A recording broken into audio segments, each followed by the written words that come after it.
KCMG. I just want to start by, I mean, you all know Andrew. I'm not going to go through his whole career. You could spend all morning reading about him on Wikipedia if you wanted to. But I just want to start by commending to you his fantastic book, Beyond the Fringe, Tales from a Reformed Establishment Lackey.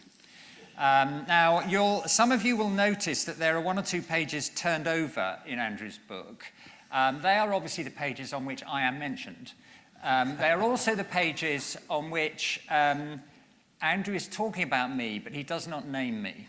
And I want to make an important point about this because the way he's done that is a very important reflection of Andrew's values. Some of you will know Rory Stewart's book, Politics on the Edge. Rory does not mention me by name in that book at all. He was very nice about something else I wrote, actually, but he doesn't mention me by name in that book. Rory is, though, in that book, quite rude and critical about people who worked for me. And I think that is not cool. I think, because it includes some people who are serving public officials still. I think what one should do, if one's going to be critical, is aim at the people who are in a position of seniority. The characteristic thing about Andrew's book is that, with one exception, the only people he names are people he is positive and nice about. And when he wants to say something which is a little bit critical, as in the case which we might talk about, the workings of the honours system, where he and I had an amusing tussle, and he was right, by the way, I was wrong. He does that in a delicate way which doesn't out that person. And it says something important about your values, which I think everybody needs to know. It is an absolute page-turner, Andrew's book. It is insightful, it is warm, it is funny, it is broad. It is in places searingly honest, because as everybody knows, Andrew's had ups and downs in his career. And it's one of the best things you can read if you want to know what it's actually like to be a frontline politician in this country over a recent period. And you should all read it, I promise you. Some of you have. If you haven't, you should.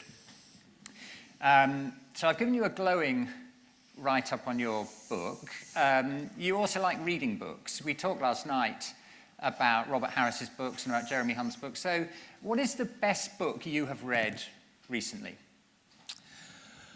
Well, first of all, thank you very much for your very kind comments about my book. I'm conscious that there's up to 800 people who are not here, maybe watching online. So to them, I say, it's available at good bookshops or on Amazon. And I very much hope you'll enjoy it. About half my parliamentary colleagues, one way or another, bought it. And I said to them, if it doesn't make you laugh, I'll give you your money back.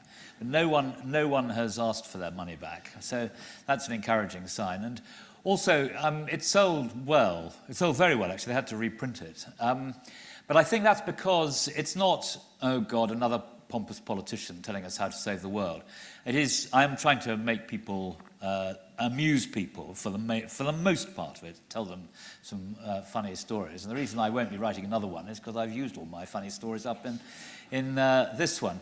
But to your question, I'm going to slightly fudge the answer because I am currently reading the script for a book written by your speaker last year, Lord Ricketts, Peter Ricketts, which is about the Foreign Office during the war. And the book is absolutely brilliant. And it puts on record the immense role that the Foreign Office and diplomats played in the war, which often has been played down because the history of the heroes of the Second World War are the soldiers, sailors and airmen, the civilian population who fought the war here at home as well. But the people in the Foreign Office who did so much have not had that recognition, and he's putting that right. And the book, when it comes out, I tell you, it's an absolutely magnificent read. And I partly mention that because in the reading we have just heard, he explains how it was the Foreign Office, basically, that put all that together and did the necessary negotiations. And the Foreign Office at the United Nations, down the years, has been the workhorse of the UN. It's the Brits who bring people together, who go off and negotiate with the other members of the Security Council, who draft with this impeccable drafting. That gets the nuance but doesn't put people off. The Brits have played such an important role at the UN that the link, and he sets it out very, very clearly, that produced that is in this book. So I would say that is an absolutely great book. The other book I've just finished reading, which is absolutely superb, is called Angels in the Cellar, by, I think that's the right title, by a chap called Peter Hahn, who I sort of realized is my alter ego, because this guy was an investment banker in London, and he's driving to the airport, and he's sitting in the back of a black cab, and he's got his BlackBerry in one hand, his telephone in the other, his computer open on his knee, and he has a complete mental breakdown. And anyway, as he recovers, he decides he's going to go back to his first love, which is wine. And so he buys a vineyard in Vouvray, which is about 200 kilometers away from Beaune, up country on the Loire. And he goes there with his wife and his children, and he grows wine. And it's a vineyard that's 100 years old. It's got 4 parcels of land. He and a few others can just about maintain it.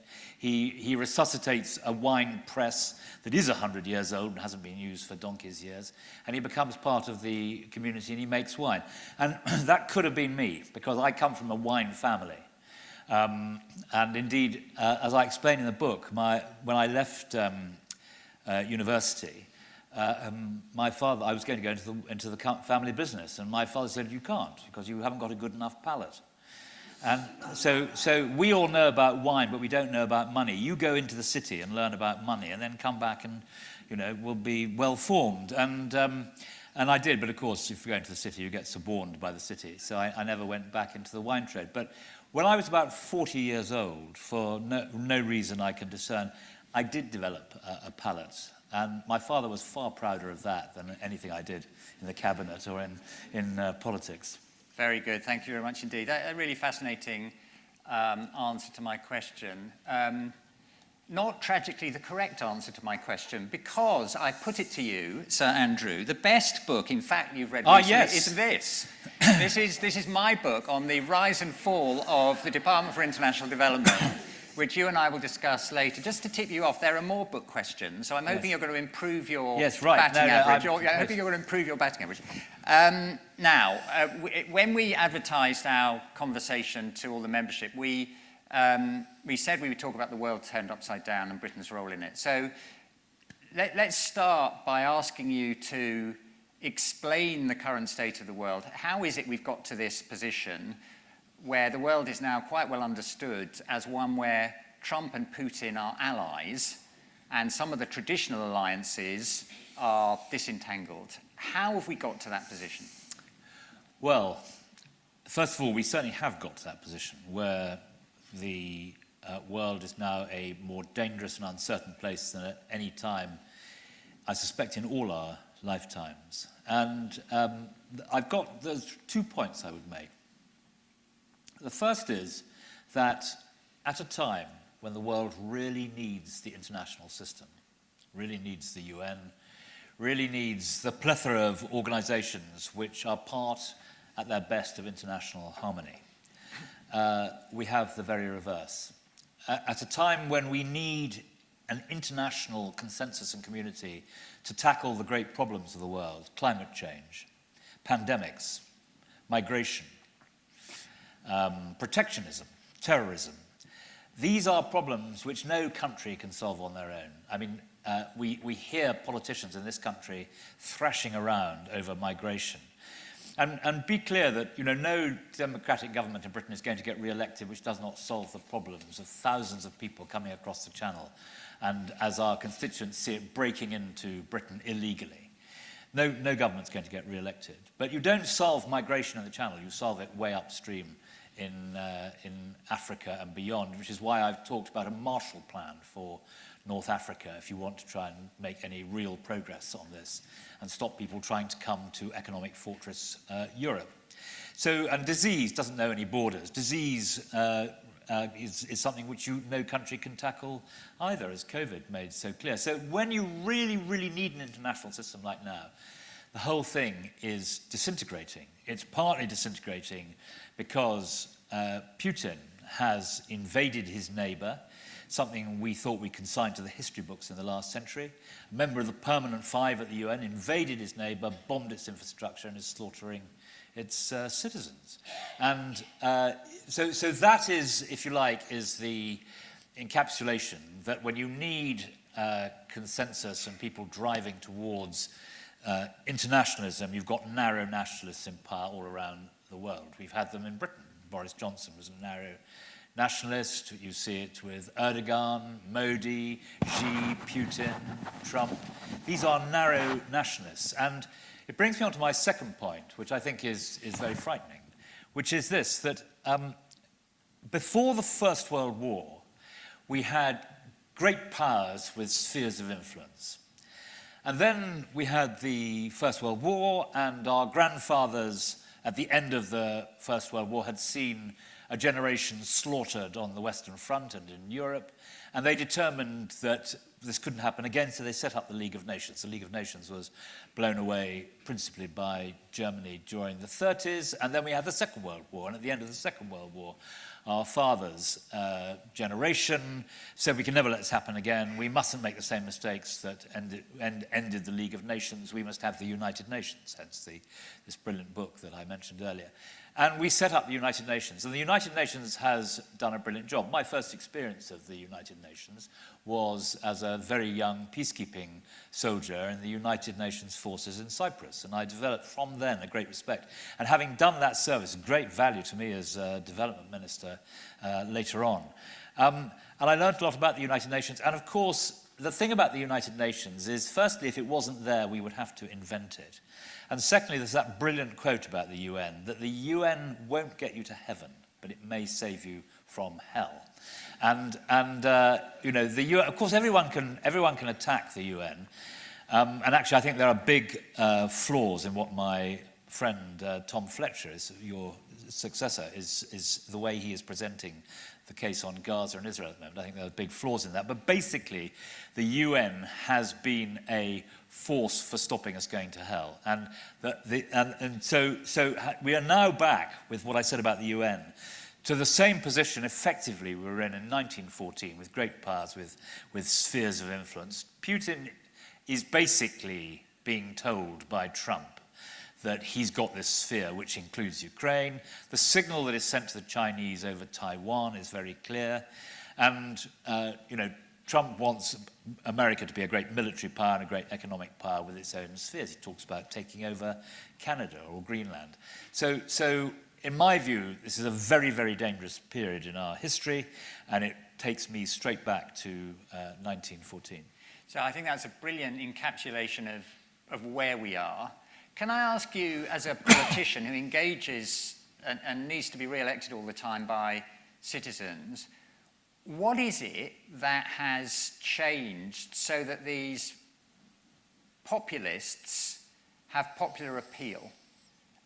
What is it that's gone wrong with the case for liberal democracy, which I saw, you know, when the Alternative for Deutschland got so many votes in the German elections while I was living in Berlin for the last 6 months, which we see the risk in France with Le Pen, we see here with, I'm going to come back to the British political scene later. What is it that's happened that has led to so many people being disaffected? It's disillusion with the main parties. And you will see, I think, after the next, I may be wrong about this, everyone in 1981 thought the SDP would, you know, become a huge force in British politics. They got over 50% in the polls at one point, but then they didn't because of the dominance of the two-party system. You know, I mean, I think it's quite anachronistic that we have a two-party system built on the basis that one party represents Labour and the other party represents capital. I think, you know, the world's moved on an awful lot since that. But we've had two parties dominating politics, and I think after the next election, it's quite likely there will be four. Could conceivably be five, I think. So I think we are at a time of change, but disillusion with the fact that politicians do not deliver, and that is why reform does so well. Reform, you know, a lot of what reform says, not all of it by a long way, but a lot of what the reform says, most Tories can nod their heads to. But the thing about reform is that reform ventilates grievances. It doesn't solve problems. And I say to all my colleagues that, if you want, first of all, remember that the Conservative Party is a broad church, and we lost 5 seats to Reform and nearly 60 seats to the Lib Dems. So we are a broad church, and that the way you win, the reason why the Tory party is the most successful political party in the democratic world over the last 100 years is because it's policies that solve problems. And so get the policies right, and people will say, well, I didn't vote Conservative last time, but they've now done the work, they've got the policies, I feel I can return to them. Now, what has happened is people have seen that they hear the siren voice of reform saying this is what you have to, this is what's gone wrong. But what they don't hear is answers from reform, and they need to hear answers from mainstream politicians. And the other thing is that government is difficult. And people were Rishi's government, I think Rishi was a very good prime minister, but decent, honourable. Of course, we had the disagreement over the 0.7, but we never fell out personally on that. I fell out personally with Boris Johnson over that, but not with Rishi. He was a decent man. But the problems of a modern government are very, very complex and difficult. Governments are composed of human beings, and the fact that we didn't solve those problems weighed very heavily in the polling on July the 4th last year when the Tories, my party, was swept away. You're now seeing a Labour government which is clearly floundering. A Labour government that says their key criteria, their key aim is growth, which then introduces a series of policies which are inimical to growth. So government is complex. People expect governments to deliver and solve all their problems. It's a very hard thing to do. And I tease my New Labour friends by saying, what a contrast with 1997, when you had a government had a strategy. This government doesn't appear to have a strategy. But you also had this charismatic leader who every Tory mother thought would make the ideal son-in-law in their home counties. So I'm just making the point. I'm being slightly rude about the current government, of course, but I'm making the point that government is extremely complex and it's run by human beings. And people have to get used to the idea that it's not binary and that often the trade-offs are least bad options. And that is the reality of government today. Yeah, okay. I am going to come back to some of the national, but I want just to make a little bit more progress first on the international. Yeah. So we've got the world turned upside down. You've given us a brilliant encapsulation of it. And I promised the membership that we would also have a discussion of the topic, so what does Britain do in those circumstances? Now, I would like you to talk to us a little bit about the development issue. When I said earlier there's only one person who Andrew is rude about in his book by name, that was Boris Johnson. And there's a very, very funny and telling recording of a conversation you had with him about DFID and 0.7. But I would like you, if you may, to speak to us not just about what Britain's role on development should be, but also about Britain's wider role on foreign policy, security, the wider world, please. So just to deal with that first, then we'll come back to DFID and your book. I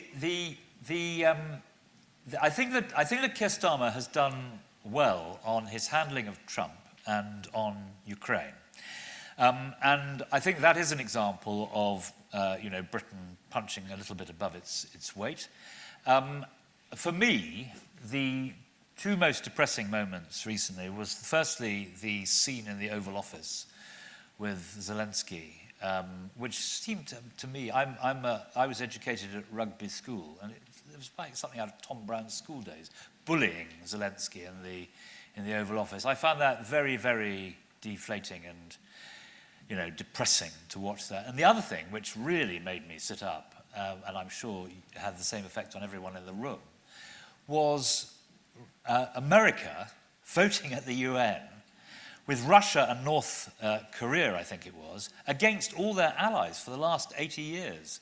And that was really a very sobering moment. So just to extend my sort of rather apocalyptic analogy, Trump is quite right in saying that Europe has to defend itself. It's been a minor chord for many American presidents recently, but for him it's a major chord. And, you know, the fact is that countries in Europe, Britain's reasonably in the clear on this, although now we need to step up.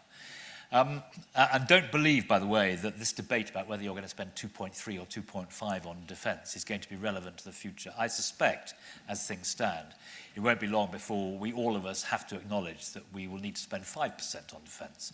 And the consequences of that for us are very serious indeed.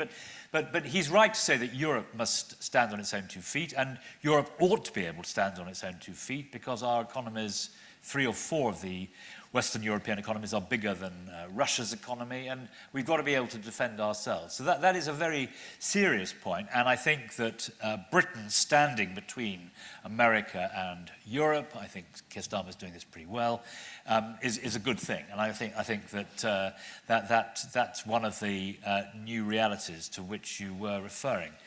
Now just going back to your book.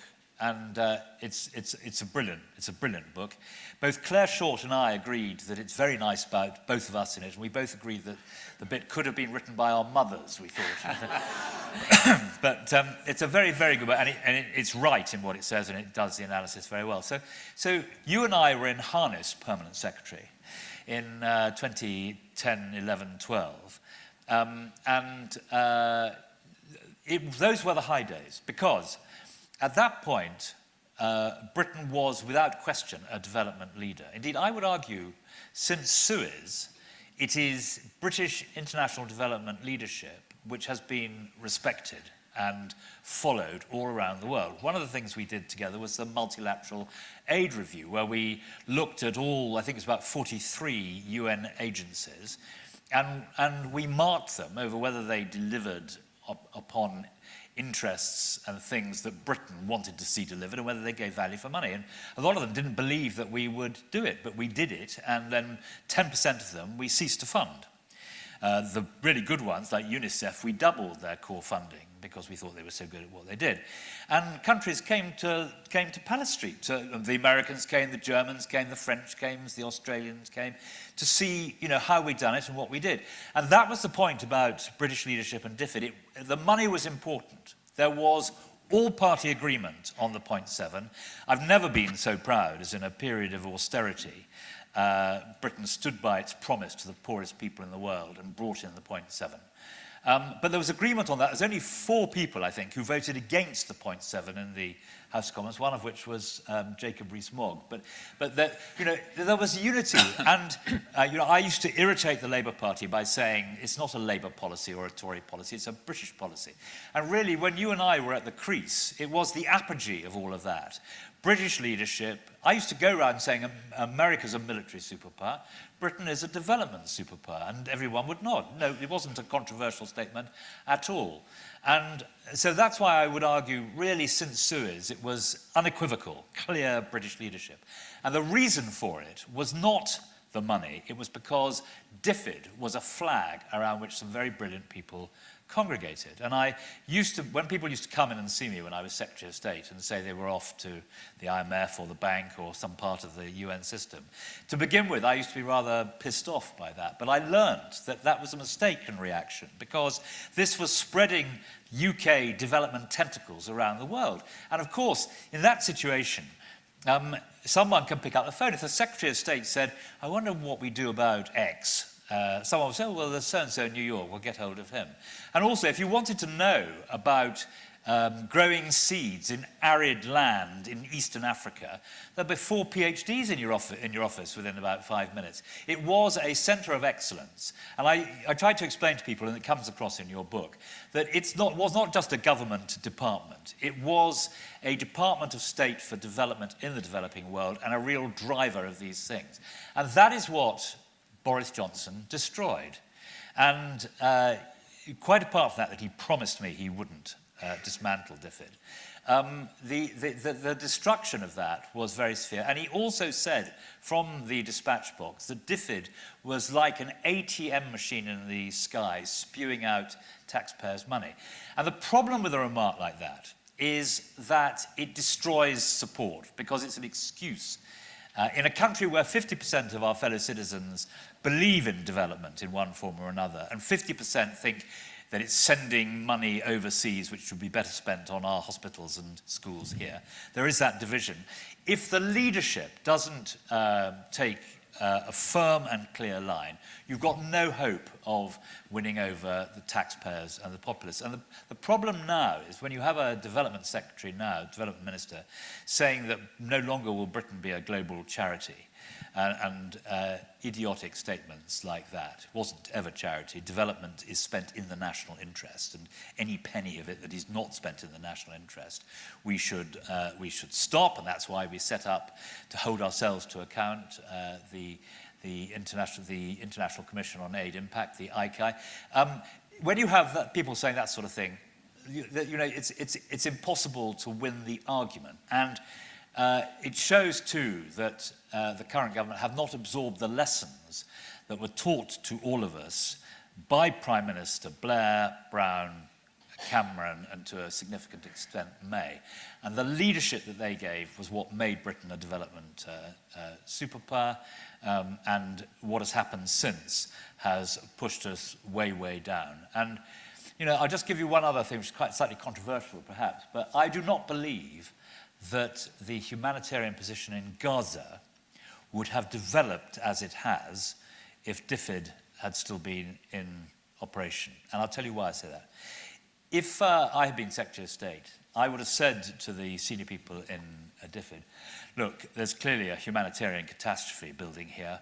We need a plan. What do we do? And they would have been able to talk to all the chancelleries around the world, Geneva, Paris, New York, Washington, and they would have done so with authority, and there would have been a plan. And the way, we would not have put a Union Jack on it, but it would have been a British plan, it would have been respected, and it would have been much, much more difficult for the Israeli government to push it aside.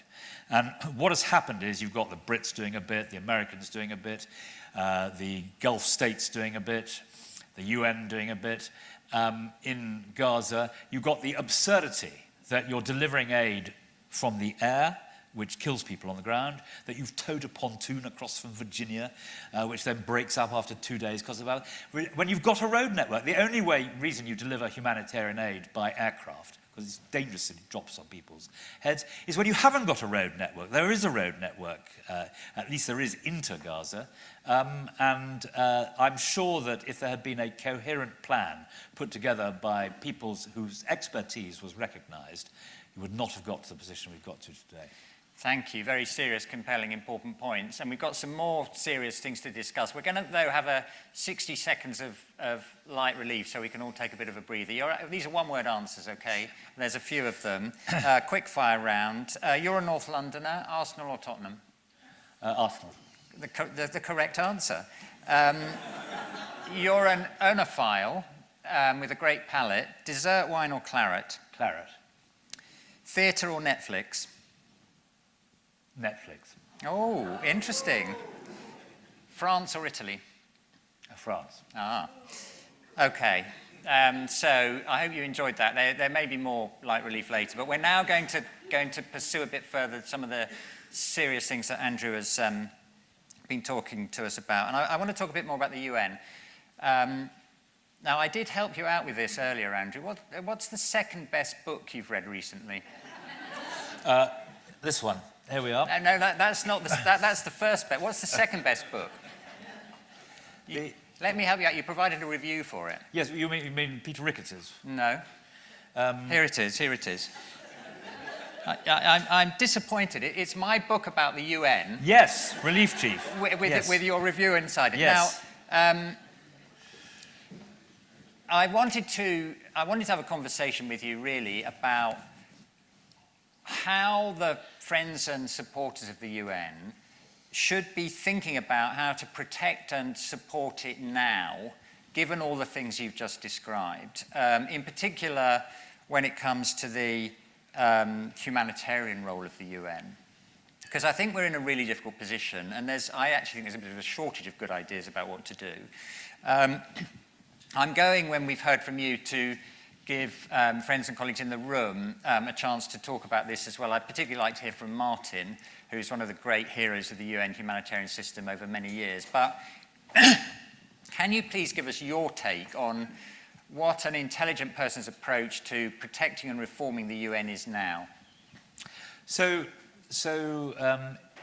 of course, it is the Gordian knot that has to be untied. The problem with the UN is it is squarely built on the post-Second World War Foreign Office design.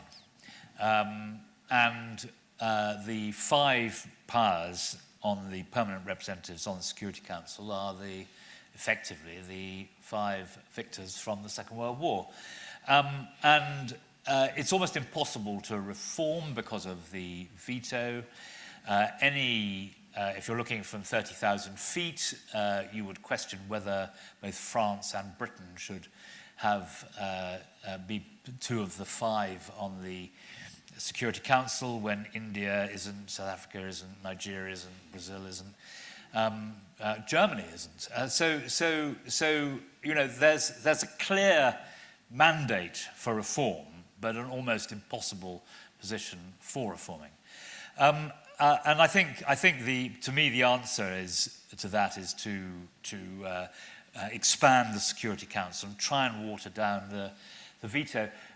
But again, if you look at a policy like the Responsibility to Protect, R2P, which when I was in opposition, I wrote a pamphlet on called The Failure to Protect, much informed actually by several visits to Darfur, including with William Hague and David Cameron. And British politicians in the past have got a real bee in their bonnet about Darfur. I was told that when Tony Blair was Prime Minister, he never started a meeting with the military without saying, why can't we have a no-fly zone imposed from the French airbase in N'Djamena over Darfur? So it is something which has captured the imagination and anxiety of both the major political parties since what George Bush Senior called a genocide in 2003 when the fighting in Darfur started. And the Responsibility to Protect, which was only got through by that brilliant Australian foreign minister, because the Chinese representative at the meeting was asleep. And when he came to a vote, he woke up, saw everyone putting their hand up, put his hand up. But R2P is an elegant skeleton, but there's not enough flesh on it. And so when it comes to enforcing it, it's very difficult. And there are sharp anxieties. I have reservations about the way the UN treats Israel. I think that Israel is a sort of whipping boy inside the UN, and if you want to curry favor with your colleagues, you have a go at Israel. And yet you also have the Chinese and the Saudis and Sudan on the Human Rights Committee. I mean, it's sort of ridiculous. And everyone can see it's ridiculous. And also, Rwanda, which is sort of almost my second home. I think that the UN, first of all, they made catastrophic errors of judgment over the genocide in Rwanda.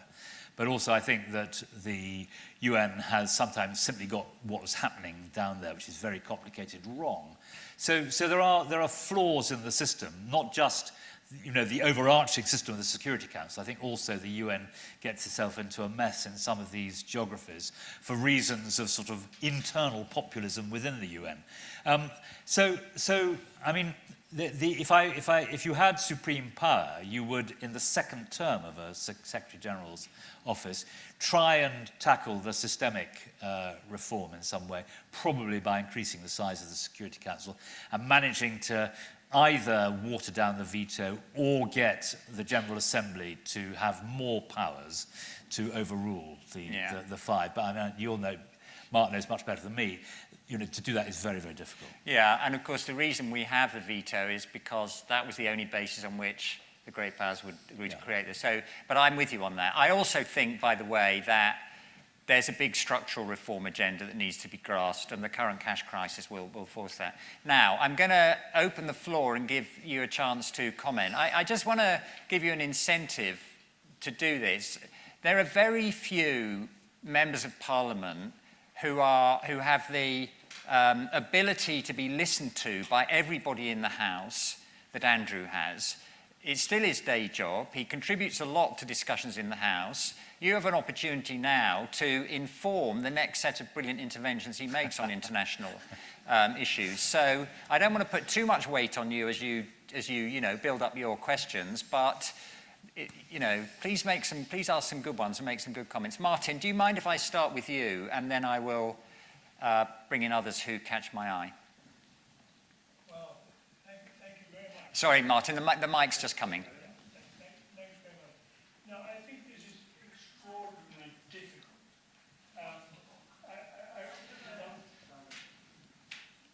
Just give us a moment, Martin, if you wouldn't mind to turn the mic on.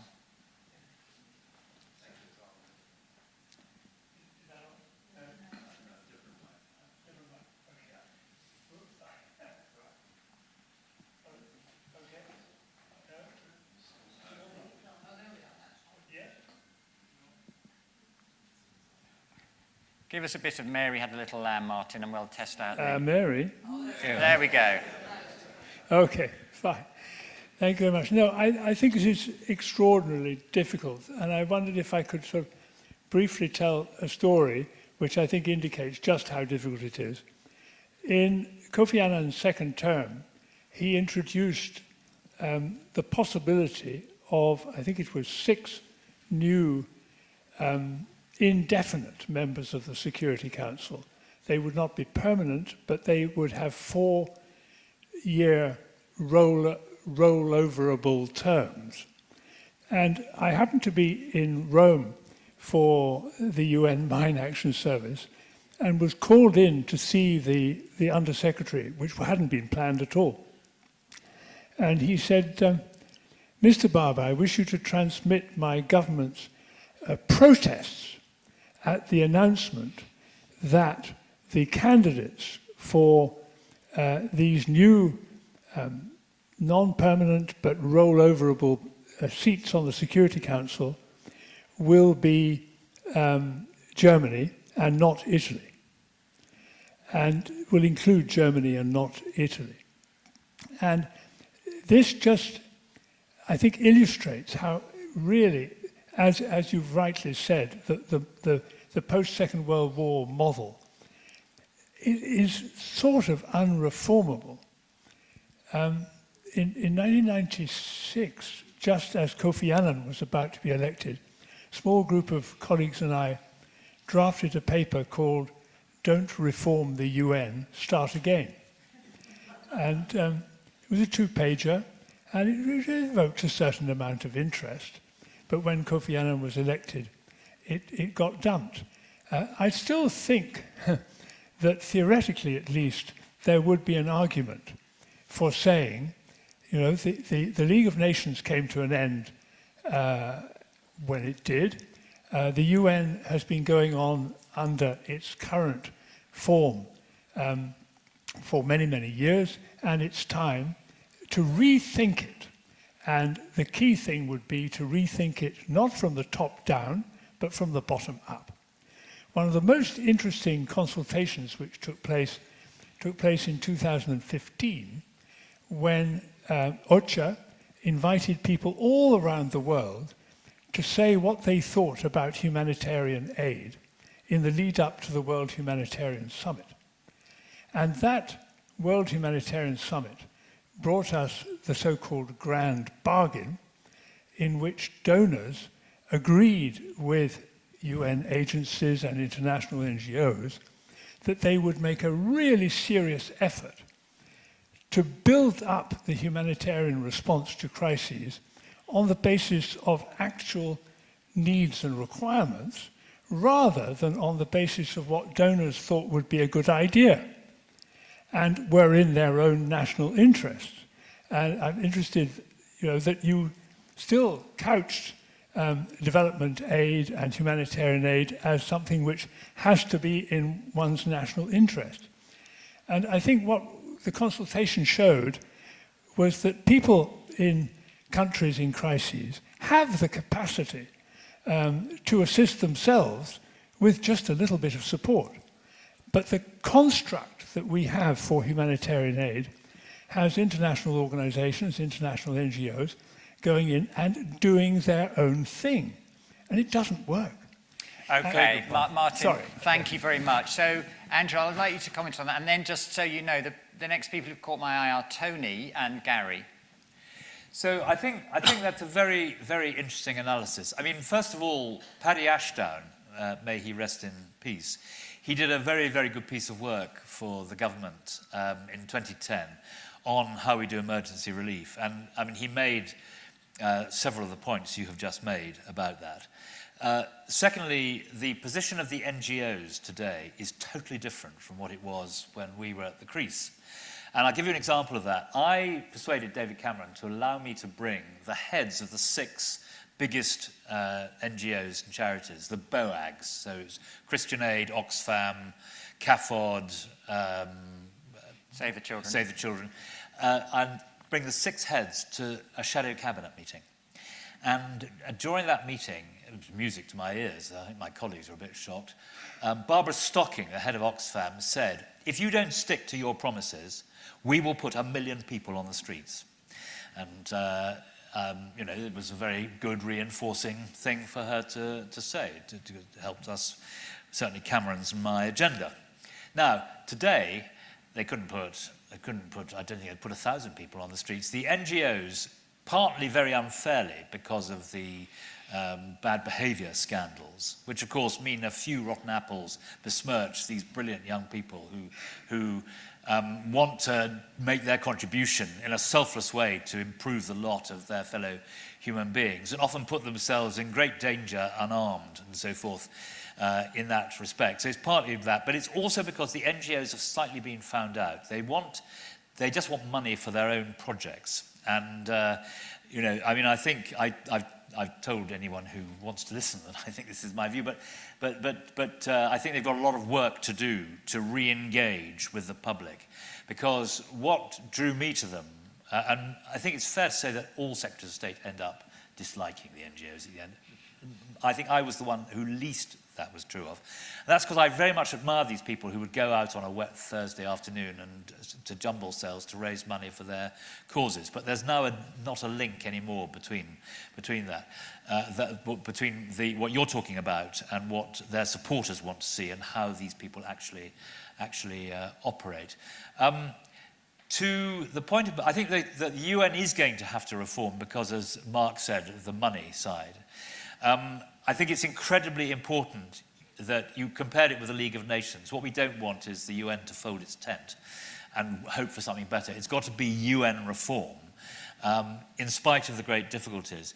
And the humanitarian side is probably the side that could garner the most international consensus, for the reasons you said, because it's going to help people who are caught in great jeopardy.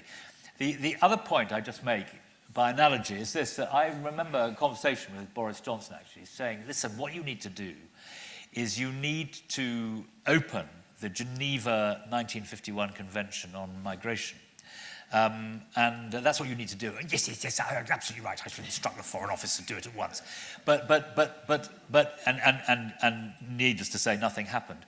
But actually, if you think about it, and I remember Filippo Grandi, who runs the UNHCR, saying this to me, if you open it, it's a bit like the DAC, every country will have its own agenda. Mm-hmm. And, you know, it's Pandora's box. You'll never get the lid back on again. So you have to be very careful when you open these things and invite people to re-engineer them, that it doesn't all blow up in your face. That's a terrific point. That's one of the reasons when, in the years I was sitting around the table with Antonio Guterres, whenever some bright person would pipe up and say, you know, it's 5 years since we had a global conference on the role of women or role of education, the smart people in the room would always say, well, hang on a minute, you open that up, why do you think you're going to make progress? Why aren't you worried about going backwards? And Antonio would always say, no, we're not going there because of the unravelling risk. You're entirely right. Next question, please. Yeah, thank you. I'm Tony Addison from Helsinki in Finland. So your points about Ukraine and the need to raise security spending are very well taken.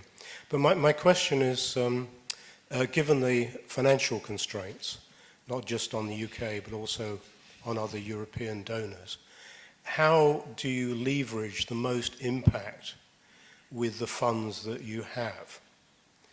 And I would suggest that, you know, being a development superpower isn't just about money and aid, although it, you know, a large part of it is. It is also, as you said, about ideas and the generation of ideas, which are then influential and give you influence among the larger development community, including some of the newer players. And in that sense, you know, the UK actually is still, in some ways, a development superpower in the area of ideas. If you look at British universities, British companies working in the development field, I would say there's no comparison, you know, no competitor really in the rest of Europe. Coming from Scandinavia, we're far behind on the generation of those ideas. And DFID and FCDO and the British development community are still very widely respected within Europe for that impetus and capability. Yeah, okay, Yes. thank you. Can I just let colleagues know the running order? So when you've responded to Tony, we'll hear from Gary, and then Stephen, and then Ron. What I'm going to suggest is, when you've answered this, we'll take them in twos, just so to make sure we get through them. So it'll be Gary and Stephen in the next round. But please respond to Tony. So I agree with you. The quality of development ideas and the thinking, which obviously at the moment we're really trying to stoke up because we're flat on our backs in terms of the current environment. And remember that the current environment is this, that the Tories cut development spend from 0.7 to 0.5. The Tories would never have cut it to 0.3, they wouldn't have dared. And of course people would say, well, you don't expect the Tories in the end, they don't really believe in it. But Labour would never do this. The fact that Labour has cut the development spend is, I was saying to Mark last night, it's like, those of you who read Harry Potter, it's like having a Dementor in the room. It's lowered the temperature by many degrees. And it makes everyone feel, well, you know, if Labour have done it, particularly remembering what I said about the lead coming from the Prime Minister at the top, if Labour have done it, what on earth are we going to do? So we really need those ideas generated. And you are right. You know, who at the moment is doing this? Birmingham International Development Work is very strong. Nuffield at Oxford, they're all incredibly left-wing. But I've sort of learned that it doesn't matter in development whether you're left-wing or right-wing. What matters is that you're clever. And that's how you generate these ideas. So you're quite right about the ideas, but the problem is this. It's a bit like having a car with a fabulous engine, but no link to the wheels to make it move. You know, we won't have a bilateral program in Africa, most of Africa, from the end of next year, I suspect. And, you know, who is going to fill the place that Britain and America have done? Look at the brilliant work that PEPFAR did for HIV/AIDS in the Horn of Africa. Who is going to fill this space when we are not there? And it will be the Chinese and the Russians and the terrorists. You know, the terrorist groups, of which there are numerous ones across the northern part of Africa. They all have welfare programs. And when they say to a mother who's desperately worried about her children surviving, where she's going to get healthcare from, whether there's a future for her children, the siren voice of the terrorist who gives out welfare, it's a core part of what they do, saying, you know, you've been abandoned by these rich people who live in the Gulf, you only have to go 200 miles and people are living high on the hog. They will hear that voice. And so, you know, it is, in my view, you can have as many great ideas in Nuffield College, Oxford, as you like, but unless you've got the ability to put them into practice and spread them out, you're not going to get that sort of carry forward. So that's why, you know, British influence, in spite of what you said, is hugely diminished. Thank you. Gary. Thanks. Morning, everyone. Sir Andrew, thank you very much for your exposition, which has come to us in different packages this morning. I'd like to take on from where Martin mentioned the word unreformable and connected it to the United Nations writ large. And then came the point, what would an intelligent person do to protect and defend the UN? I look around and I see a bunch of very dedicated people, dedicated to the UN, that I was privileged to serve for 35 years. And in total, I would guess that we've got about over 2,000 years of experience in the UN in the room, between 2 and 2,500. So I say the following thing very advisedly, but my question is normative. And it is, I'd like you to tell us, Sir Andrew, what are your views on whether the UN should survive to see its 100th birthday? And I say that, I'm not going to go on too much longer, but I say that because I see it currently fading into the shadowlands of irrelevance. Okay, Gary, that's a powerful question. Stephen. Thank you, Gary. I'm going to take on from that point, actually. So, Andrew, you've put some vivid imagery up here. The ATM machine spewing money, the context of national interest, the comments from J.D. Vance and a certain Elon Musk about the irrelevance and corruption that's inherent in aid. It's just undermined public belief, I think. There just is an ebbing of public belief that aid has any purpose. I think that's more serious, and it's more than 50%. I think it's remarkable the groundswell of vitriol that came out of some of the comments on articles that I was reading online. Yeah, stop it, it's just wasting money. And it doesn't help when the UN is so invisible in intractable situations like Sudan and the Sahel and Myanmar, in Haiti. Where is the SG in these really, really serious? There's too much attention onto Gaza and these other intractable problems. Why is the UN so invisible? Nobody looks to the UN to solve Sudan at the higher level. So the agencies do their work. They try to distribute aid. They try to bolster and feed people. But that's not the solution. It's just the sticky tape. So two very interesting questions. I mean, first of all, should the UN reach its 100th anniversary? The answer is unequivocally yes, but it has to reform, and it has to be more effective. And you see, talking about Gaza is almost sort of displacement therapy, because you can get a round of applause in the UN for attacking Israel. But does it actually help you to be more effective in the work you're trying to do? The answer is no. And bear in mind, the thing that sends me up the wall is not very far away.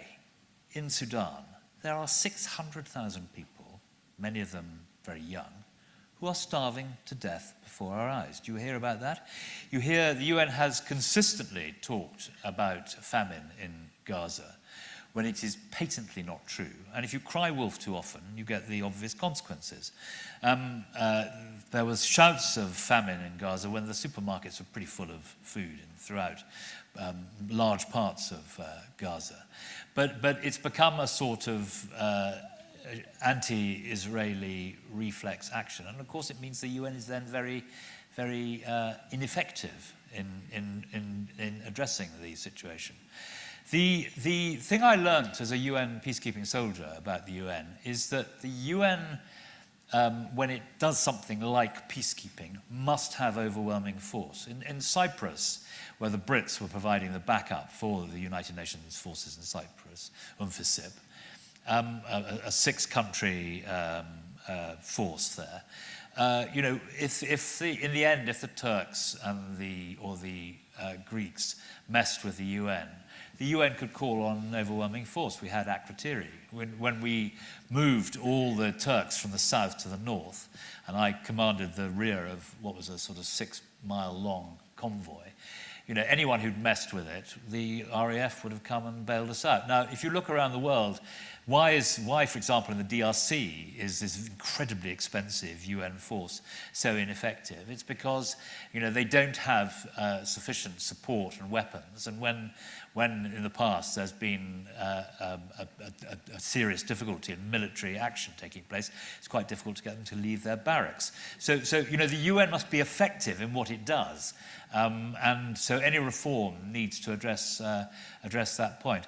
I mean, I do think the humanitarian side, Mark's side of the UN, is the one which is most easily able to capture people's opinion. Now, to your point about support, it is extremely depressing that the pollsters tell us that the most popular thing this Labour government has done in the last year, the single most popular thing, is to slash aid.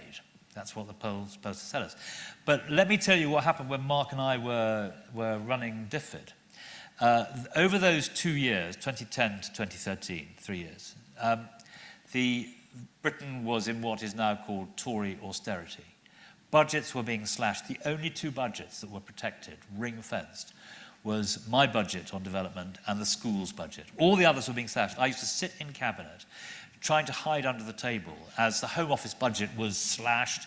Lots of other budgets, including the military budget, was slashed, but our budget wasn't. And David Cameron and I would go out to bat when there was any hostility towards development. And it was true to say that under Blair and Brown, DFID was a bit of a favoured child. They didn't really defend themselves. They didn't need to because Downing Street was there to defend them because DFID was effectively their creation. But when I was in office, we changed the head of comms. We had a much more feisty person there. And I said to them, when the Daily Mail says X and it's wrong, we go and tell them. We demand a right of reply. When the television does it, I will go on television, or a junior minister will go on television and explain why it's wrong. And you have to argue the case. Now, of course, it has to come from the top for the reasons we've discussed, and from Cameron. So, at the end of that period, great austerity, real pressure on spending.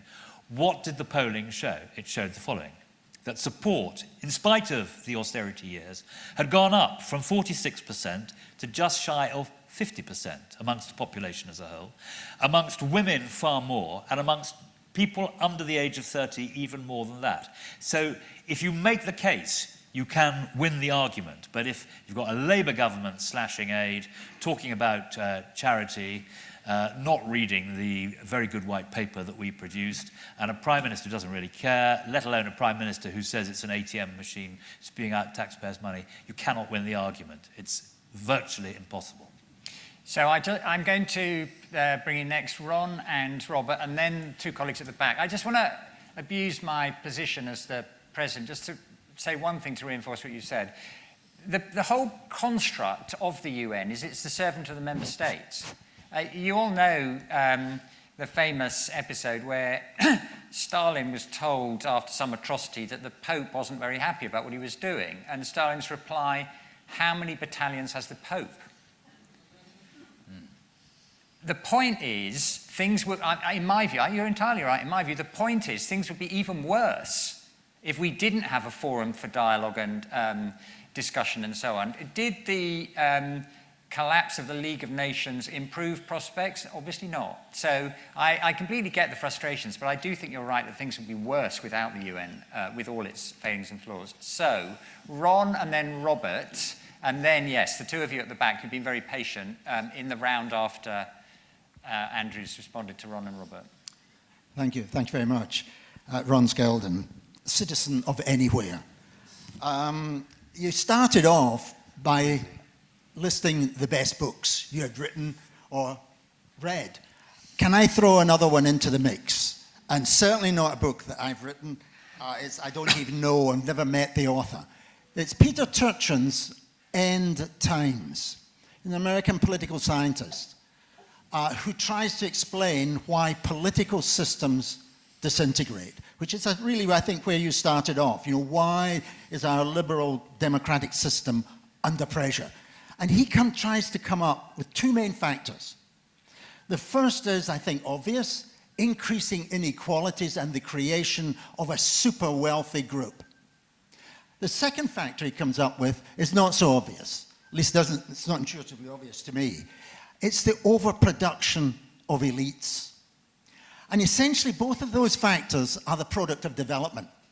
So here we're confronted by 2 factors. If he's right, and that's a big if, I think, if he's right, that in fact our current patterns of development are creating our own downfall. My question to you is, would you see that as the right part? Is that a right interpretation? Or will we be able to resolve that contradiction? And just a final point on migration, which I think I've looked at, what we see, you might mention a Marshall Plan, what we see with migration, development will promote migration, not stop it. Okay, so hold that thought for a moment. Robert. Thank you very much. Fascinating discussion, I must say. On the UN, I think the number one priority is to simply keep it alive. Adapt as best we can, but it needs to be kept alive for when maybe wisdom prevails. And I think we should also see the UN as the system, not just the UN, the Security Council in New York, because there are many elements of the UN system which actually are going to survive and are doing good work. Even Trump has exempted certain UN agencies from the worst rigors of Doge. So I think keep it alive.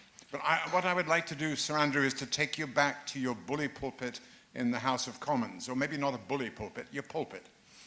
And that is, I've heard that you expect defense spending to go up to 5%. That's a doubling of what we have now, I believe. I've heard you say or suggest that DFID should be resurrected. I haven't yet heard where the money comes from. I've seen the way the Labour government's very early policy to means test the winter fuel payment has been absolutely hell for them. I've seen the difficulty of reforming the NHS, of all the cutbacks elsewhere. So where is the money going to come from to do all those things? What would you be advocating for? You're a free agent, it seems, almost a free agent. You're still a Tory, but you're more or less a free agent in the House of Commons. What will you be arguing for in financial terms? So to your earlier point, I completely agree with you that the UN has to be kept going. And it's the old French expression, reculer pour mieux sauter. You know, we have to hope for better times and keep it going. So I completely agree with you about that. To your point about where the money is going to come from, you know, the reason why Bonnie and Clyde robbed banks is because that's where the money was. And clearly, there's been an explosion in in-work benefit payments since COVID, and no government can ignore that. I have to say that George Osborne wanted to cut winter fuel allowance, but the Tory cabinet back in 2010 wouldn't let him do it. Labour has done it. So in my constituency, there are 21,000 pensioners, of whom 20,000 lost out as a result. So it's a very, very dramatic thing to do. I think it was probably too much sledgehammer and not enough scalpel in the way in which they reform it. But there are ways of reforming benefits. That's largely where the money will come from. And I was a welfare minister in 1995 to 1997 at what was then the Department of Social Security. And I remember Peter Lilly wanting to cut benefits, and we did cut benefits, but at the end of the day, Labour's going about it in the wrong way. There's only two ways you can cut benefits. One is to freeze them, and the Tories have never frozen disability benefits, ever. So freezing benefits is one way of doing it, and the other way is narrowing the gateways in. What you can't do is to take money off poor people, because, you know, in the end, MPs just simply won't wear it. So if they do it in the right way, that is where the money will at least in part, come from. And at the end of the day, you need brave politicians, and none of us have really done this, to explain to the public, it's part of the realities of government I was referring to earlier, that if you live in a country which wants low American taxes and high European-style social provision, you know, only for so long can you go on pretending that you can deliver that, because you can't in the end. And there's a need for more realism in that respect. And you know, finally on that point, don't think that Putin will stop at Ukraine if he gets Ukraine. He spent COVID reading vast tracts of ancient Russian imperial history. These Baltic states, which are covered by NATO Article 5, you know, have big minority Russian populations in them. And he won't stop at Ukraine. And that's why, you know, it's not a fanciful thing saying we're going to be spending 5% on defense in the future. I think it's a harsh reality with which we are going to have to grapple. To the book that you mentioned, it sounds absolutely fascinating, and it is certainly true that reform, Trump, the AfD, the Le Pen right in France, these are a reaction from people who see the elites, which you described, living high on the hog, and hate it. And, you know, Brexit grows from that as well.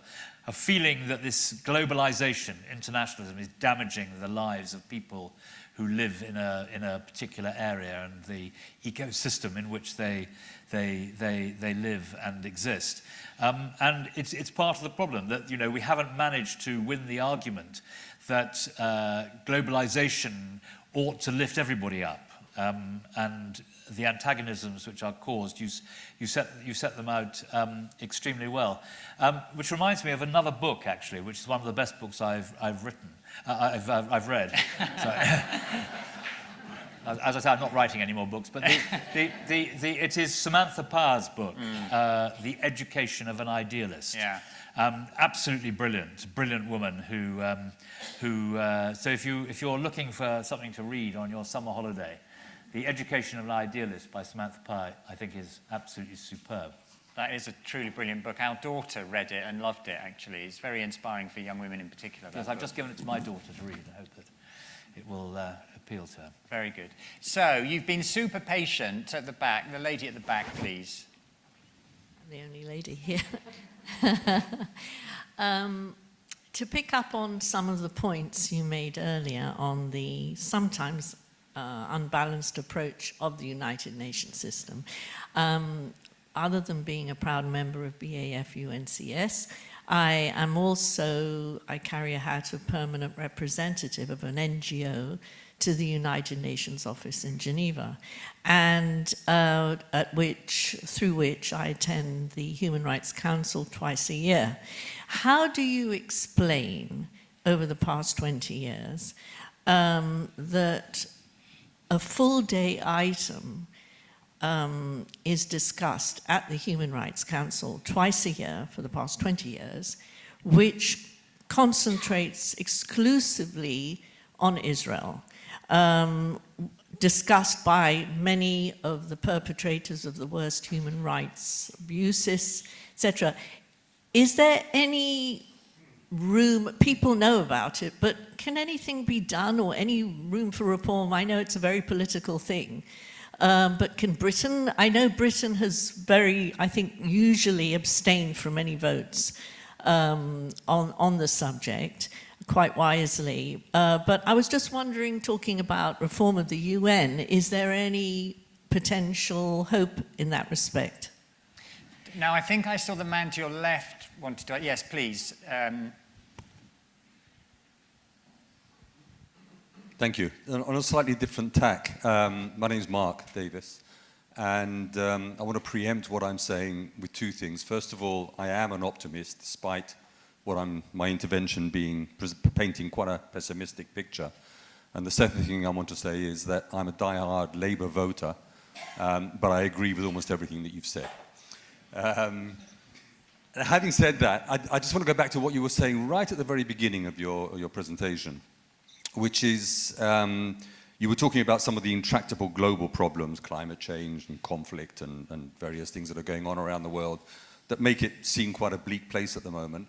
And then you talked about the British political system and the fact that we've tied to this two-party system, and maybe that will expand to four, on why that's happening. And people are basically looking to their politicians for answers. What I want to say is, I think we're beyond that. I think, there's an elephant in the room, which is communications, the internet, TikTok, and all these other things that people are exposed to on a continuous basis. People are exposed to a very, very grim world.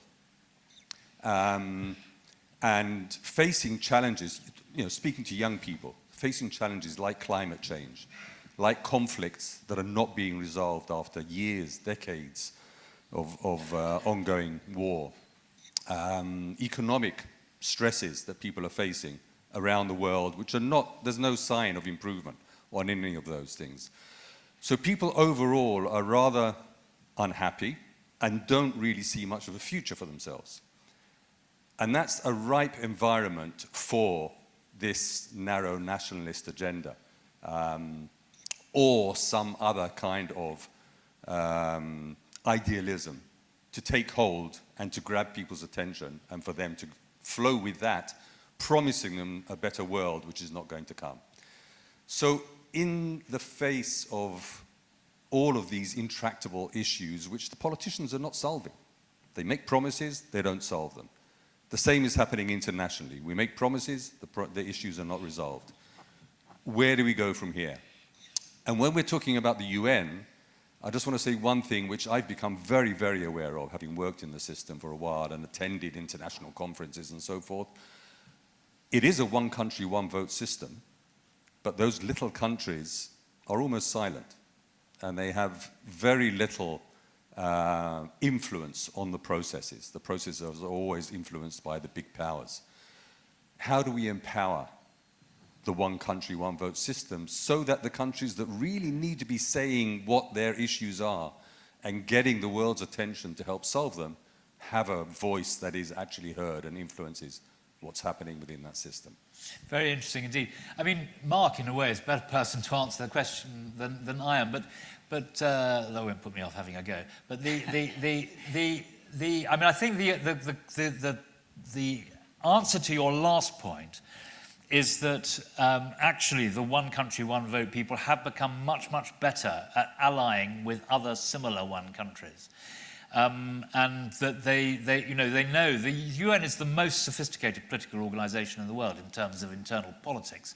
And they know that, as one country, they are caught in exactly the dilemma that you set out. But if there are 10 others who have a similar agenda, they can do it. And I remember going ballistic on one occasion when some tiny island in the Pacific ordered that Britain was kicked off the Climate Committee at the UN, which I thought was because we weren't giving enough money to some fund or other.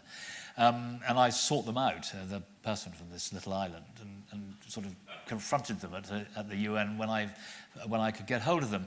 And indeed, you saw the COP last year, where the poorer countries walked out because the richer countries wouldn't sign up to, were only offering $2 trillion when they wanted $3 trillion.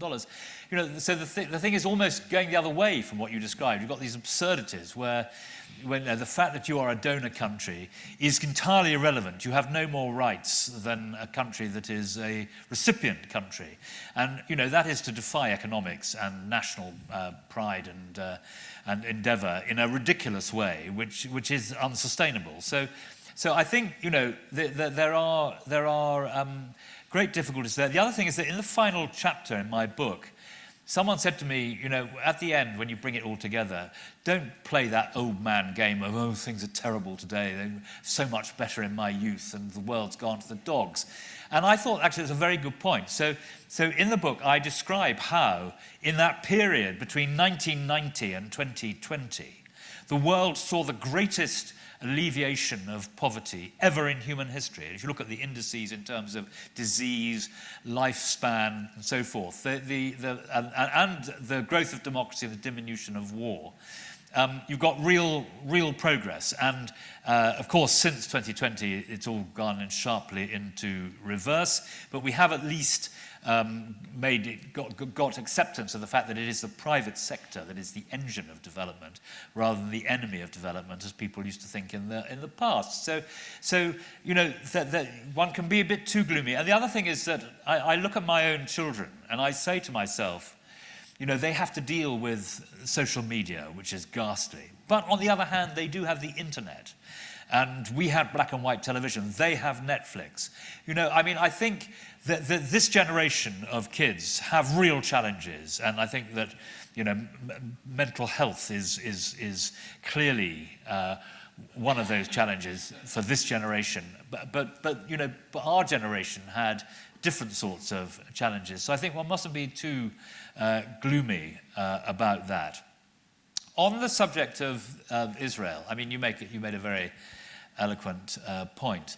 And as I say, this is why I think Tom Fletcher, who I think is doing a very good job and is a great successor to Mark at UN OCHA, is very unwise to use terms like genocide.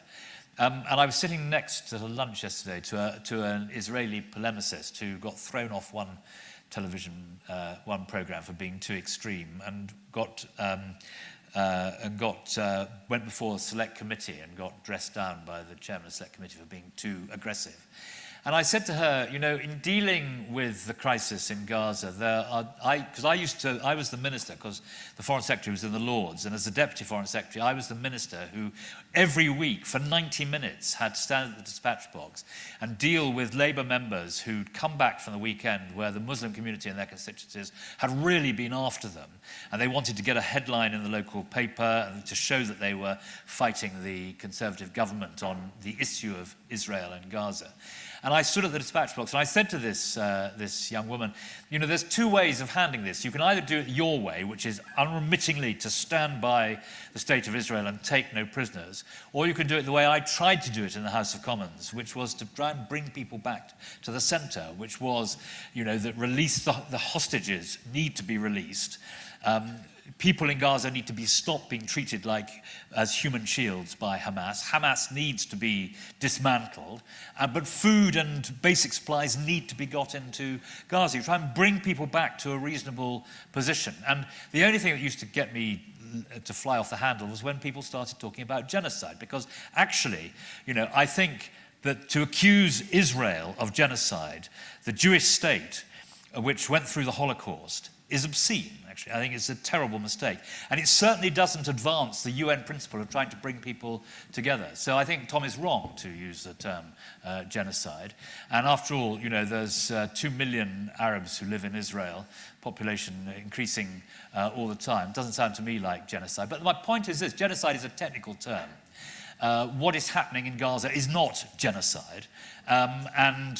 For people to get a cheap round of applause at the United Nations by talking about that, because, you know, it sort of retreats to a comfort position, is not going to advance what are the aims of all of us and the United Nations to bring about a two-state solution. With two states living in peace and security on secure borders, which after all is the ultimate aim of the United Nations and all of us. Now, I think I saw a couple of hands at the back. I've got a few more questions myself, actually. But let me just check. Yes, Sheila, I think. Then we'll come to you. And that's going to be it, folks, because I've got some more I'm going to abuse my own position to ask Andrew in the last section. Sheila. Thank you, Andrew. I was one of those people that you referred to earlier, having moved from ODA to the UN, where the ODA that you said that differed in the 80s. And those were the days when we had great standing in the aid program, and this big program of aid that really made a difference. So, like many of us, I was devastated by Keir Starmer's use of the aid program money to pay for increased defence spending. As a specific question, do you think that he did that largely to appease Trump, as he had taken from USAID, or to take it from the program that would offend the voters the least? So hold on to that thought. And could we bring the mic over here, please?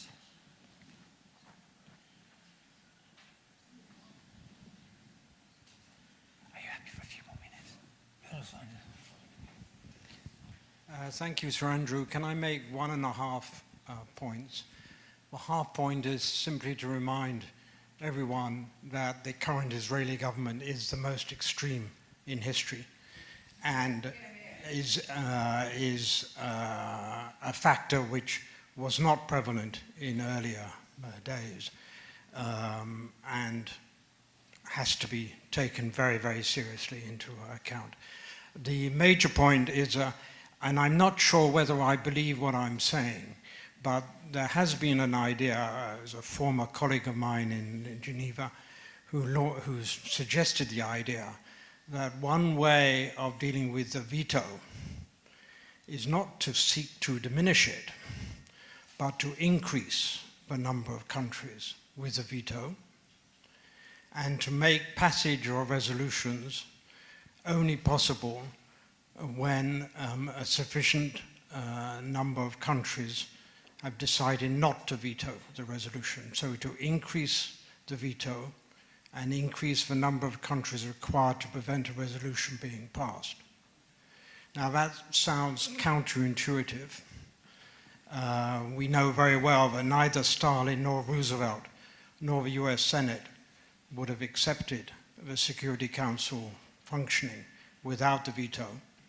We know also from there was a British Foreign Office in the war, Alex Callaghan, who came up with a solution to the veto which was agreed upon at Yalta. But it's one way perhaps of thinking out of the box is to say, okay, neither the Americans nor the Chinese nor the Russians could object if they retain the veto, but let other countries have it as well and see what happens. Thank you. Thank you. Well, you might end up getting absolutely nothing done, paralysis, if you were to extend the veto in that way. So I think you're right to say that the issue of the veto is central to reform. And I also think you're right to say that more countries than the 5 need to have the power of the 5. But to me, the question is the extent to which the General Assembly, by an overwhelming majority, whether it's 2/3 or whatever it is, can fetter the veto. But you're back to the point you made at the end of your remarks about the need for a veto to get the great powers on side. So, I mean, it is part of this Rubik's Cube of UN reform. So the question before that was about... Sheila's question about ODA. Oh, yes. So, which reminds me, I didn't answer the question about bringing back DFID. It was a great mistake, in my opinion, to cut development in order to boost defence, because, as everyone in this room will understand, development and defence and diplomacy are inextricably wired together, and development and defence are two sides of the same coin. And development is much cheaper than soft power is much cheaper than hard power. And I can explain this argument in one sentence, because General Mattis, who was Trump's first Secretary of State for Defense in the first Trump administration, when Trump wanted to cut development aid then, he said to the president, "Mr. President, if you cut development aid, I will have to order more ammunition." And, you know, that brilliant sentence really says it all. And there's a sort of underlying theme in many of the questions about the future of the UN. And I would go back to the phrase I used at the beginning, which I think was a former Secretary General's phrase, which is that the UN won't get you to heaven, so let's accept that, but it may stop the world going to hell. And I think in many ways that is a brilliant encapsulation of why the UN is so important. On bringing back DFID, I mean, I was sent by Rishi to the Foreign Office to try and make the development situation work, and I was horrified when I got back to the Foreign Office. Meeting former DFID officials was, as I said to Mark last night, was a bit like meeting people who were coming out of the rubble from a nuclear explosion. And Keir Starmer said publicly before the election he would restore DFID. My conclusion was that in the ideal world, you would bring back DFID, because in the end, it was the best answer. If you can't bring it back, maybe you can go back to the sort of ODA situation which you described previously, which Linda Chalker, I think, did a very good job running. But there is a real problem here, and the fly in the ointment is this, that if you are a senior DFID official who's now in the Foreign Office, and you've gone through all these ructions and these changes, do you really want to spend the last 5 years of your public service fighting turf wars in Whitehall as you reset up DFID? And the answer is no. You know, they've had enough of all this stuff. So I fear that we are a generation away from making that progress. But if you want to know what the academic answer is in the books, it must be the restoration of DFID, because you don't have to look in the crystal ball. You can read the book, and this is Mark's book here, as to why DFID was the right answer, and why, you know, my encapsulation of it is that since Suez, it's the one example of real, genuine British international leadership. Okay, now I've got a couple of things I do want just to come back to on the domestic political scene. You are, at least I think you are, you've more or less confirmed this, you are still a member of that endangered species, the Conservative Party voter. Andy, our chair, and Nikki find themselves now living in a mayoralty of the Reform mayor. It's Andrea Jenkins, your mayor, right? And so I wanted to ask you, Andrew, because I think you were right bang on the money when you said criticising is one thing, governing is another. What can Andy and Nikki look forward to in the public service delivery from their new mayor? Well, I don't really think I can answer that question, but obviously you will want to hold them to account for what they say they're going to do. And as I say, you know, the Reform, I mean, Reform in one sense is a bit like the Lib Dems, in the sense that they say one thing in one part of the country and another in another part. So you know, Nigel Farage goes to Scunthorpe and is strongly in favour of renationalisation, and he goes down to the West Country and he's strongly in favour of privatisation. He goes to the north, the Red Wall seats, and he wants to build the NHS, and down in the south he wants to have an insurance system. So you know, trying to hold them to account for what they say they will do, and then get the benefits of that, which presumably is why people voted for them, is very important. But I think, you know, Reform is a protest party against the other parties. And, you know, in Sutton Coldfield, where I got re-elected actually rather against the odds, and we had a very strong base from 2015 for Reform. They didn't actually do very well because we ignored them, and we concentrated on saying, you know, what the positive side of conservatism was locally. So I think trying to ask them the right questions and make sure that they deliver for local people will be incredibly important. The gentleman at the back who said he was a die-hard Labour voter, I mean, I represent the Royal Town of Sutton Coldfield, which is a pretty one-nation constituency, actually. And although some people on the right regard Andrew's commitment and obsession to international development as a sort of vice, they're fairly tolerant of it. Your generous comment reminds me of an occasion when I was canvassing with Andy Street the former mayor, totally brilliant mayor of the West Midlands. And we went down this road and some bloke shouted at me, "Andrew, best of luck." And I said to him, "Thank you very much indeed. Will you vote for Andy Street in the election next week?" And he said, "Certainly not. I'm a Labour voter and always have been, but I applaud what you do on international development." So you know, there's cross currents in all of this. But what we were always trying to do, Mark remember very well, was to take development out of party politics. And we did it, you know. We had a consensus across the piece. It was a British policy which Britain should be proud of and wasn't owned by any political party.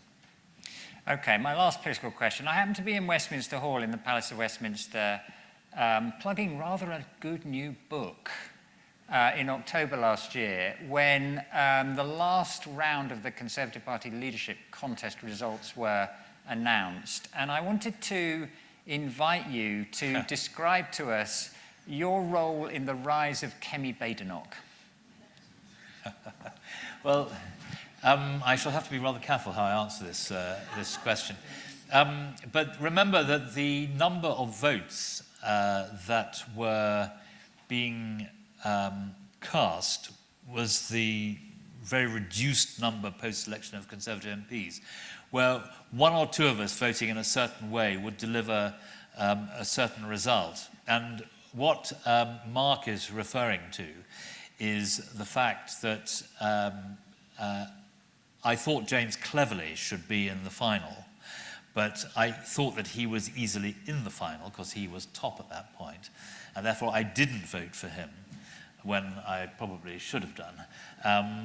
But I voted for Kemi in the end, and I think that the Archangel Gabriel, if he or she was leading the Conservative Party today, would not be doing any better. I remember what happened in 1997 when William Hague was brilliant at the dispatch box, but if you've been in power for 14 years, 18 years as it was in 1997, if you've been in power for a very long time and the electorate kick you out, they don't want to hear too much from you in the early years. We're a cricket-playing country. Whatever the political arguments, we believe in letting the other side have a go. And for now, people will listen to the new government. They've elected a new government, and they don't really want to hear too much from the Tories. And indeed, it comes to the point where a highly effective attack on the government by the Tories it'll be maybe admired in some parts of the community, but in other parts of the community, people will say, why am I hearing from these Tories at this point? We got rid of them last year. Surely a period of silence is required. And that's why it's so difficult for the front bench and for the leader of the opposition in these circumstances to make much headway. But my honest view is that Kemi is doing a good job. She's right to focus on policy renewal for the reasons I said earlier. Thank you. Penultimate thing, what should I or we have asked you that we haven't? Well, I think your questions, if I may say so, Permanent Secretary, have been so à point that there's almost nothing you could have asked me. I mean, I think British politics has changed a great deal in the period since 1987, when I was first elected. And as I said, one shouldn't be too curmudgeonly about it. But we need to ensure that politics, for all its faults, is seen as an honourable profession, and that in a free society it's a tremendous honour to be elected by your peers, to go down to Westminster to represent them. And in the end, if politicians are too denigrated, decent people won't go into politics, and that will damage all of us if that is the case. And equally, Parliament must stand up for itself. And I sometimes think that, the executive has become too mighty and the legislature does not show enough oomph. And if you want an example of that, it is the fact that the Labour government has cut aid to point 3. Numerous Labour MPs were elected because they told the selection committee, I will fight for development and make sure we get back the 0.7. And you may think, I speak here as a former chief whip, you may think, but I couldn't possibly say it, that there hasn't been enough dissent from within the Labour Party at this outrageous, pernicious and self-defeating policy. Thank you very much. So you talked earlier briefly about the last chapter of your book, and I really, really liked that because it captured very well the fact that although it's not true that things can only get better, it is true that things can get better. And Andrew depicts brilliantly not just the problems we face, but the opportunities we face as well. And so the last thing I just wanted to say is this is a book question, but you cannot possibly know the answer to this book question because I wanted to give you a copy of this. It's called 10 Generations.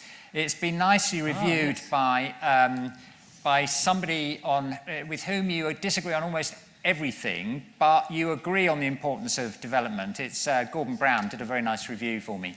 It's a present for Andrew to thank you very much for an absolute tour de force. I want all of you to know that this is for sale.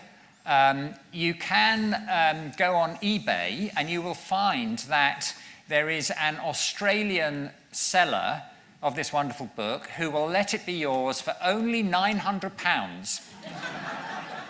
And the good news for you is I am willing to offer you a fantastic £50 discount. Andrew, it was an absolute tour de force. Thank you very much indeed.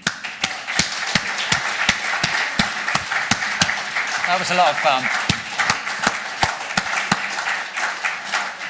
The honour file. Thank you very much. Thank you very much indeed. Very kind. Thank you very much. Thank you very much. we authors must stick together.